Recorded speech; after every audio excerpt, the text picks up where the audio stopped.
ಎಲ್ರಿಗೂ ನಮಸ್ಕಾರ, welcome back to our YouTube channel. So ಇವತ್ತಿನ ಒಂದು ವ್ಲಾಗ್ ಬಂದ್ಬಿಟ್ಟು ಎಲ್ಲ ಹೆಣ್ಮಕ್ಳಿಗೆ ಯೂಸ್ಫುಲ್ ಆಗಲಿ ಅಂತ ಈ ವ್ಲಾಗ್ನ ನಾನು ಮಾಡ್ತಾ ಇದ್ದೀನಿ. ಇತ್ತೀಚಿನ ದಿನಗಳಲ್ಲಿ ಹೆಣ್ಮಕ್ಳು ತಮ್ಮ ಆರೋಗ್ಯನ ತಾವೇ ಹಾಳು ಮಾಡ್ಕೋತಾ ಇದ್ದಾರೆ. ಮನೆ ಕೆಲಸ, ಓಡಾಟ, ಮಕ್ಕಳು ಅಂತ ತಮ್ಮ ಹೆಲ್ತ್ ಬಗ್ಗೆ ಅವ್ರಿಗೇನೆ ಕೇರ್ ಇಲ್ದಂಗೆ ಆಗೋಗಿದೆ. ಎಲ್ಲ ಹೆಣ್ಮಕ್ಳು ತಿಳ್ಕೊಳ್ಬೇಕಾಗಿರೋ ವಿಷಯ ಏನಪ್ಪಾ ಅಂದರೆ, ಈಗ ಹೆಚ್ಚಾಗ್ತಿರ್ತಕ್ಕಂಥ ಬ್ರೆಸ್ಟ್ ಕ್ಯಾನ್ಸರ್. ಈ ಕ್ಯಾನ್ಸರ್ ಅಂದ್ರೇ ಮೈಯೆಲ್ಲ ಜುಬ್ಬನ್ನುತ್ತೆ. ನಾವೆಲ್ಲ ಹಿಂದೆ ಈ ಕ್ಯಾನ್ಸರ್ನ ಬೀಡಿ ಸಿಗರೆಟ್ ಸೇದೋದ್ರಿಂದ ಬರುತ್ತೆ ಅಂತ ಅನ್ಕೊಂಡ್ಬಿಟ್ಟಿದ್ವಿ. ಆದರೆ ಅದೆಷ್ಟೋ ಹೆಣ್ಮಕ್ಳು ಈ ಕ್ಯಾನ್ಸರ್ ಅನ್ನೋ ಮಾರಕ ರೋಗಕ್ಕೆ ಬಲಿಯಾಗ್ತಾ ಇದ್ದಾರೆ. ಆ್ಯಂಡ್ ಇನ್ನೊಂದೇನು ಗೊತ್ತಾ, ನಮ್ಮ ಇಂಡಿಯಾದಲ್ಲಿ ಒಂದು ಸಂಶೋಧನೆ ಪ್ರಕಾರ ಪ್ರತಿ 4 ನಿಮಿಷಕ್ಕೆ ಒಂದು ಕೇಸ್ ರಿಜಿಸ್ಟರ್ ಆಗ್ತಾ ಇದೆ ಬ್ರೆಸ್ಟ್ ಕ್ಯಾನ್ಸರ್ದು.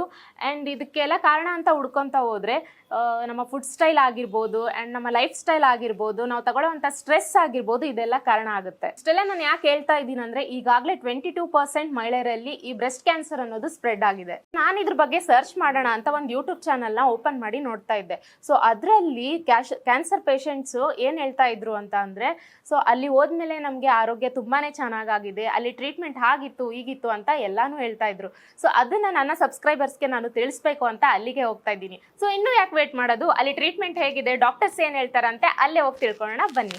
ಹಾಸ್ಪಿಟಲ್ ಯಾವುದು ಅಂದರೆ ಪುನರ್ಜನ್ ಆಯುರ್ವೇದ ಹಾಸ್ಪಿಟಲ್ ಅಂತ. ಸೊ ಇದೇ ನೋಡಿ ಹಾಸ್ಪಿಟಲ್. ಈ ಹಾಸ್ಪಿಟಲ್ಗೆ ಸಂಬಂಧಪಟ್ಟಾಗಿ ಎಲ್ಲ ಡೀಟೇಲ್ಸ್ನ ನಾನು ಡಿಸ್ಕ್ರಿಪ್ಷನಲ್ಲಿ ಹಾಕಿರ್ತೀನಿ. ನೀವು ಈಗಲೇ ಹೋಗ್ಬಿಟ್ಟು ನೋಟ್ ಮಾಡ್ಕೊಳ್ಳಿ. ಆ್ಯಂಡ್ ಮೇಲ್ಗಡೆ 2nd ಫ್ಲೋರಲ್ಲಿ ಇರೋದು ಈ ಹಾಸ್ಪಿಟಲ್ ಬಂದು. ಸೊ ಡೈರೆಕ್ಟಾಗಿ ನಾವು ಅಲ್ಲಿಗೆ ಹೋಗೋಣ ಬನ್ನಿ.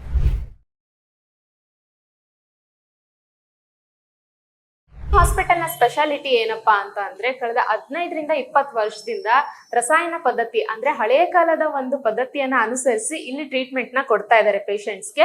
5000 ವರ್ಷದ ಹಿಂದಿನ ರಸಾಯನ ಪದ್ಧತಿಯನ್ನ ಅನುಸರಿಸಿ ಎಷ್ಟೋ ಜನರಿಗೆ ಜೀವನವನ್ನ ಕಲ್ಪಿಸಿ ಕೊಡ್ತಿದ್ದಾರೆ. ಸೊ ಇನ್ನೂ ಹೆಚ್ಚಿನ ಡೀಟೇಲ್ಸ್ ಅನ್ನ ಒಳಗಡೆ ಇರೋ ಡಾಕ್ಟರ್ ಹತ್ರ ತಿಳ್ಕೊಳ್ಳೋಣ. ಅಂಡ್ ನಾನು ಪೇಷಂಟ್ ಹತ್ರ ಕೂಡ ಮಾತಾಡಕ್ಕೆ ಟ್ರೈ ಮಾಡ್ತೀನಿ. ಸೊ ಬನ್ನಿ ಹೋಗೋಣ. ಸೊ ಈ ಒಂದು ಟ್ರೀಟ್ಮೆಂಟ್ ಇಂದ ಏನೆಲ್ಲ ಬೆನಿಫಿಟ್ಸ್ ಇದೆ ಅನ್ನೋದನ್ನ ನಾನು ಒಂದೊಂದೇ ಹೇಳ್ತಾ ಹೋಗ್ತೀನಿ.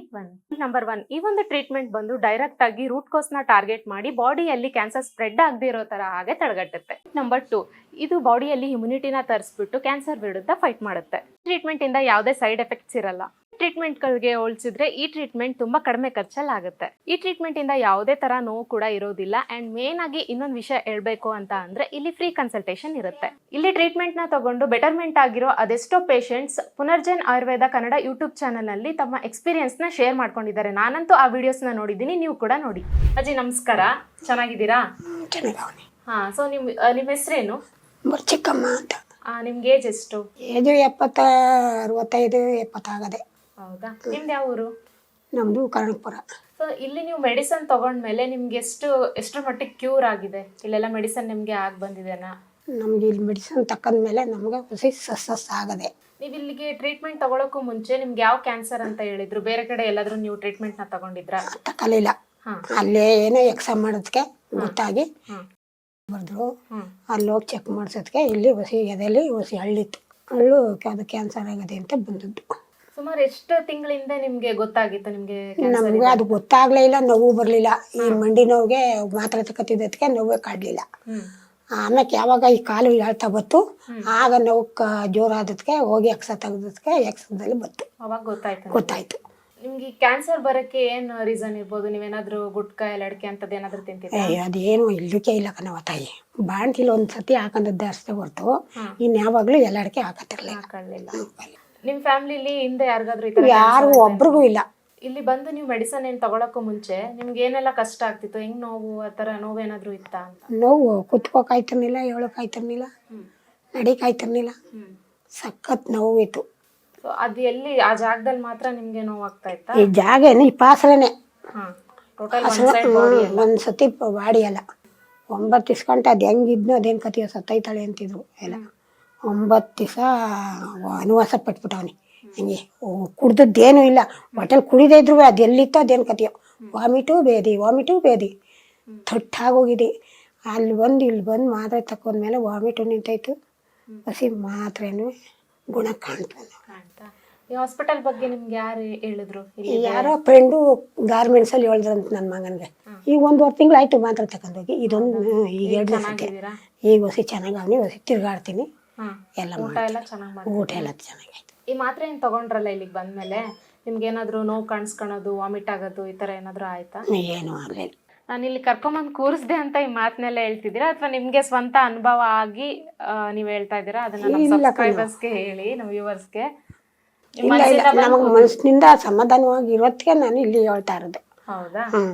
ನಮ್ಗೆ ಹಿಂಗಾದತ್ತಿಗೆ ವಾಸಿ ಆಗತ್ತೆ, ಹೋಗ್ರಿ ನೀವು ಅಂತ ಹೇಳ್ತೀನಿ ಕಣಪ್ಪ. ಥ್ಯಾಂಕ್ ಯು ಅಜ್ಜಿ. ಸೊ ನೋಡಿದ್ರಲ್ವಾ ಪೇಷಂಟ್ನ ರಿಯಾಕ್ಷನ್ ಹೇಗಿತ್ತು ಅಂತ. ಈ ರಸಾಯನ ಪದ್ಧತಿ ಅನ್ನೋದು ತುಂಬ ಹಳೆ ಕಾಲದ್ದು, ಆದರೆ ನಾವೇ ಅದನ್ನು ನೆಗ್ಲೆಕ್ಟ್ ಮಾಡಿಬಿಟ್ಟಿದ್ವಿ.